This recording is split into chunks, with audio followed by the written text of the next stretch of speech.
എല്ലാവർക്കും നമസ്കാരം. എൻ്റെ പേര് ഉമാദേവി. എല്ലാവർക്കും എൻ്റെ ചാനൽ ഉമാ മഹേശ്വരത്തിലേക്ക് സ്വാഗതം. ഞാനിന്ന് 31-ാമത്തെ ഹരിനാമകീർത്തനത്തിൻ്റെ 31-ാമത്തെ ശ്ലോകവും അതിൻ്റെ അർത്ഥവുമായിട്ടാണ് വന്നിരിക്കുന്നത്.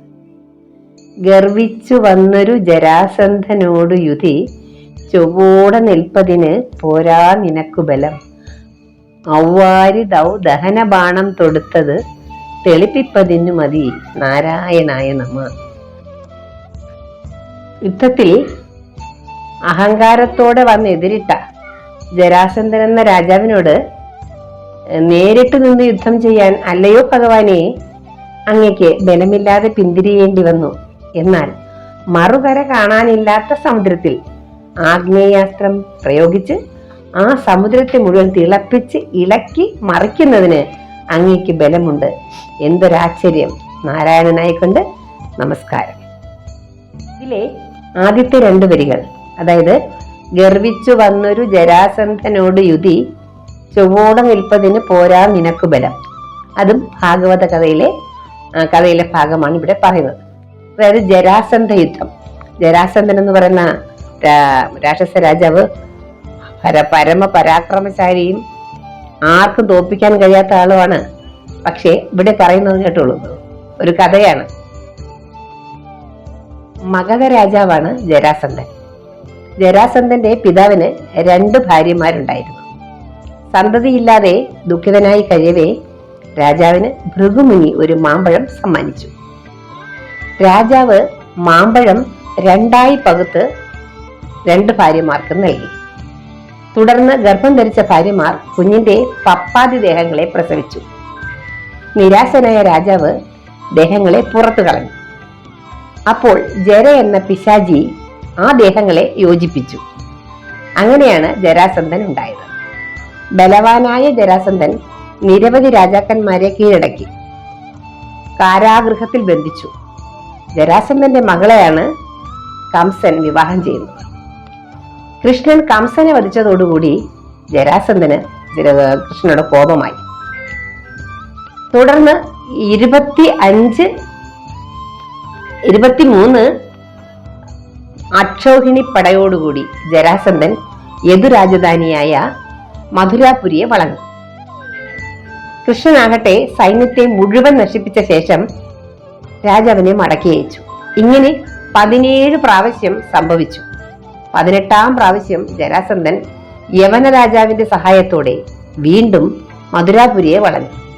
ഇപ്രാവശ്യം ഭഗവാൻ യുദ്ധരംഗത്ത് നിന്നും പിൻവാങ്ങി സമുദ്രമധ്യത്തിൽ ഒരു ദുർഗം പണിത് അവിടെ താമസമാക്കി.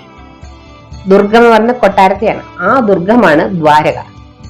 ജരാസന്ധൻ പിന്നീട് ധർമ്മപുത്രരുടെ രാജസൂയ നടക്കുന്നതിന് മുമ്പ് ദ്വന്ദ്വയുദ്ധത്തിൽ ഭീമനാൽ വധിക്കപ്പെട്ടു. ജരാസന്ധനുമായി 18-ാമതുണ്ടായ യുദ്ധത്തെ സൂചിപ്പിച്ചുകൊണ്ടാണ് ജരാസന്ധനോട് യുധി, ചൊവ്വോടെ നിൽപ്പതിന് പോരാ നിനക്കു ബലമെന്ന് ഇവിടെ പ്രസ്താവിച്ചിരിക്കുന്നത്. ഇവിടെ ഏത് കാര്യം ചെയ്യുമ്പോഴും ഭഗവാന് ഓരോ തീരുമാനങ്ങൾ ഉണ്ടാവും. നമ്മുടെ കണ്ണിൽ കാണുന്നത് പോലെയോ നമ്മൾ മനസ്സിലാക്കുന്നത് പോലെയല്ല അതിൻ്റെ മറ്റു കാര്യങ്ങളൊക്കെ വരുന്നത്. അതായത് ഈ ജരാസന്ധനെ കാരണമാണ് ഇപ്പം ദ്വാരക എന്നുള്ള ഒരു കൊട്ടാരം തന്നെ ഉണ്ടായിരിക്കുന്നത്, ഇല്ലേ? അപ്പോൾ ഓരോന്നിനും ഒന്നിനെ കൊണ്ട് മറ്റൊന്ന്, നമ്മളിവിടെ പറഞ്ഞില്ലായിരുന്നോ, മറ്റേ നമ്മളെ ഗജേന്ദ്ര മോക്ഷത്തിലെ ആ ഒരു ഗന്ധർവനെ ആണ് മുതലയായിട്ട് വന്ന് കടിച്ചു എന്നുള്ളത്. അപ്പോൾ ഒന്നിനോടൊന്ന് ബന്ധപ്പെടുത്തി അത് ഭഗവാന്റെ പെരുമാറ്റങ്ങളുടെ അല്ലെങ്കിൽ ലീലയുടെ ഓരോരോ ഭാഗങ്ങളാണ്. അല്ലാതെ ഭഗവാൻ അതിനെ എന്താണ് ആ രാജാവിനെ തോൽപ്പിക്കാൻ കഴിവില്ലാത്തത് കൊണ്ടല്ല. ജരാസന്ധൻ ഭീമനാൽ വധിക്കപ്പെടണമെന്നാണ് വിധി. അതാണ് ഈ 18 പ്രാവശ്യവും സൈന്യങ്ങളെ എല്ലാം നശിപ്പിച്ചിട്ട് ഈ രാജാവിനെ മടക്കി അയക്കുന്നത്. അതിൽ നിന്ന് നമ്മൾ മനസ്സിലാക്കേണ്ടത് അതാണ്. പിന്നെ അടുത്ത 2 വരി പറയുന്നുണ്ടല്ലോ, എന്താണ്? ഔവാരി ദൗ ദഹന ബാണം തൊടുത്തത്, തെളിപ്പിപ്പതിനു മതി നാരായണായ നമ. അത് ശ്രീരാമ അവതാരത്തിലെ കഥയാണ് ഇവിടെ പ്രസ്തുതം. രാമൻ വാനര സൈന്യവുമായി ലങ്കയിലെത്താൻ സമുദ്രതീരം പ്രാപിച്ചു. ലങ്കയിലേക്ക് വഴി നൽകാനായി ദേവനോട് പ്രാർത്ഥിച്ചു. 3 ദിവസം പ്രാർത്ഥിച്ചിട്ടും വരുണൻ വഴി നൽകിയില്ല. വരുണന്റെ ഉദാസീനത രാമനെ കോപാവിഷ്ടനാക്കി. ലക്ഷ്മണനോട് വില്ലും അമ്പും കൊണ്ടുവരാൻ ആജ്ഞാപിച്ചു. സമുദ്രജലം ഭസ്മമാക്കി തീർക്കുന്നുണ്ടെന്നും വാനര സൈന്യം കാൽനടയായി ലങ്കയിൽ പ്രവേശിക്കട്ടെ എന്നും രാമൻ പ്രസ്താവിച്ചു. വില്ല് കുലച്ച് അമ്പ് തൊടുത്തു. ലോകം മുഴുവൻ ഇളകി മറിഞ്ഞു. സമുദ്രം തിളച്ചു പൊങ്ങി. ജലജന്തുക്കൾ ചൂടേറ്റു ഭയപ്പെട്ടു. തുടർന്ന് ദിവ്യരൂപം ധരിച്ച് വരുണൻ മുമ്പിലെത്തി. രാമപാദങ്ങളിൽ കുമ്പിട്ടതോടെ രാമന്റെ കോപം ശമിക്കുകയും ചെയ്തു. ബാണം തൊടുത്തതേയുള്ളൂ, സമുദ്രം തിളച്ചു. ഈ സംഭവമാണ് ഇവിടെ ഔവാരി ദൗ ദഹന ബാണം തൊടുത്തതു തെളിപ്പിപ്പതിനും മതി എന്ന ഭാഗം കൊണ്ട് വെളിപ്പെടുത്തിയിരിക്കുന്നത്. അതായത് ഭഗവാൻ ചെയ്യാൻ പറ്റതായിട്ട് ഈ ലോകത്ത് ഒന്നുമില്ല. സമസ്തവും ഭഗവാന്റെ കയ്യിലാണ് ഇരിക്കുന്നത്. അതിന്റെ വിധി നിർണയിക്കുന്നതും അതിനെ യുഗാന്തരങ്ങളോളം അല്ലെങ്കിൽ യുഗങ്ങളോളം മാറ്റി മാറ്റി പുനഃസ്ഥാപിക്കുന്നതും എല്ലാം ഭഗവാൻ തന്നെയാണ്. അപ്പം ഭഗവാന് അറിയാതെ ഒരു കാര്യം ഇവിടെ നടക്കാൻ പോകുന്നില്ല. എന്തൊക്കെ സംഭവിക്കുന്നെങ്കിലും അതിന്റെ എല്ലാം കണക്ക്, അതിന്റെ എല്ലാം യഥാർത്ഥമായ രൂപം ഭഗവാനിലാണ് നിൽക്കുന്നത്. അതുകൊണ്ടാണ് പറയുന്നത് ഭക്തന്മാരോടുള്ള പെരുമാറ്റത്തിൽ മാത്രമേ ഭഗവാന് വൈരുദ്ധ്യമുള്ളൂ എന്ന് നമ്മൾ ചോദിക്കുമ്പോൾ അല്ല, മറ്റു പല രംഗങ്ങളിലും ഭഗവാന്റെ പ്രവൃത്തികൾ വിരുദ്ധങ്ങളായി തന്നെ കാണുന്നു. സ്വന്തം ബലവീര്യങ്ങൾ പ്രകടമാക്കുന്ന കാര്യത്തിൽ പോലും ഇത് കാണുവാനുണ്ടെന്നാണ് 32-ാം പദ്യത്തിൽ വിവരിക്കുന്നത്. അതായത് നമ്മുടെ ഈ പദ്യത്തിൽ പറയുന്നത് എന്താണ്? ഭക്തന്മാരോട് കാണിക്കുന്ന വൈരുദ്ധ്യം. അവിടെ കർമ്മത്തിനനുസരിച്ചിട്ട് ഭഗവാൻ പറയുന്നു, കർമ്മ പ്രാരാബ്ധ വാസനകൾ കൊണ്ടാണ് നമ്മളുടെ ജനനങ്ങൾ വീണ്ടും വീണ്ടും വരുന്നതെന്ന് അങ്ങനെ വരുന്നു. അപ്പൊ ഇവിടെ ധർമ്മവും അധർമ്മവും എല്ലാം ഒന്നെന്ന് തന്നെ കാണിക്കുന്നതിനാണ് ഇവിടെ ഈ പറയുന്നത്. ഈ ഭഗവാനിൽ നിന്ന് തന്നെയാണ് ധർമ്മവും അധർമ്മവും വരുന്നത്. ഈ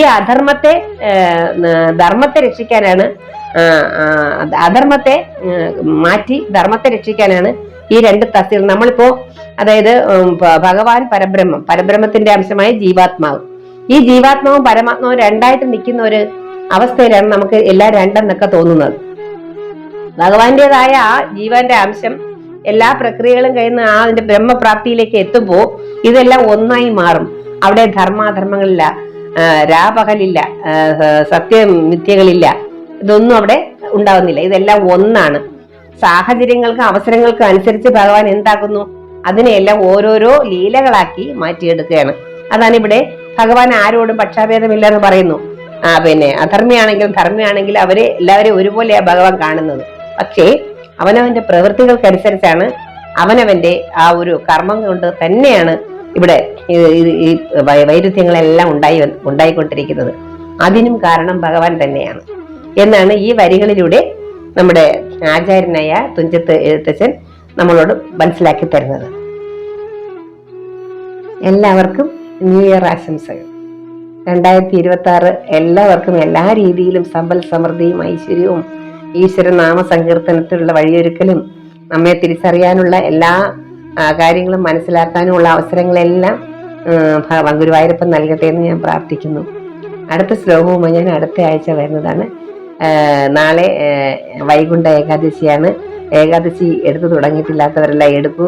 അതൊരു നിത്യ കർമ്മമായി നമുക്ക് ജീവിതത്തിൽ അനുഭവിക്കാനും അതിലൂടെ നമുക്ക് നമ്മെ തിരിച്ചറിയാനും കഴിയുന്ന ഒരു അവസ്ഥയുണ്ടാകും. തീർച്ചയായും എല്ലാവരും ഈ നമ്മുടെ ഈ ഏകാദശികളിൽ പങ്കെടുക്കുകയും ഏകാദശിയെ ആചരിക്കുകയും അതിലൂടെ നമ്മുടെ മനസ്സിനെയും ശരീരത്തെയും നമ്മൾ എന്താക്കുക, ഉണർവോടെ ഉത്തേജത്തോടു കൂടി നമ്മൾ ഭഗവാനിലേക്ക് കൂടുതൽ ഭഗവാനെ അറിയാൻ, നമ്മുടെ ജീവിത ദുഃഖങ്ങളാകുന്ന ഈ താപത്രയങ്ങളെല്ലാം നമ്മളെ മനസ്സിനെ ബുദ്ധിമുട്ടിക്കാതെ നമ്മുടെ ജീവിതം ക്രമാനുഗതമായി മുമ്പോട്ട് വിജയത്തോടു കൂടി പോവാനുള്ള എല്ലാ ഉള്ള അനുഗ്രഹങ്ങളും നമ്മുടെ ഗുരുവായൂരപ്പൻ എല്ലാവർക്കും നൽകട്ടെ എന്ന് പ്രാർത്ഥിച്ചുകൊണ്ട് ഇന്നത്തെ ഇത് നിർത്തുന്നു. അടുത്ത ആഴ്ച ഞാൻ അടുത്ത ശ്ലോകവുമായി വരും.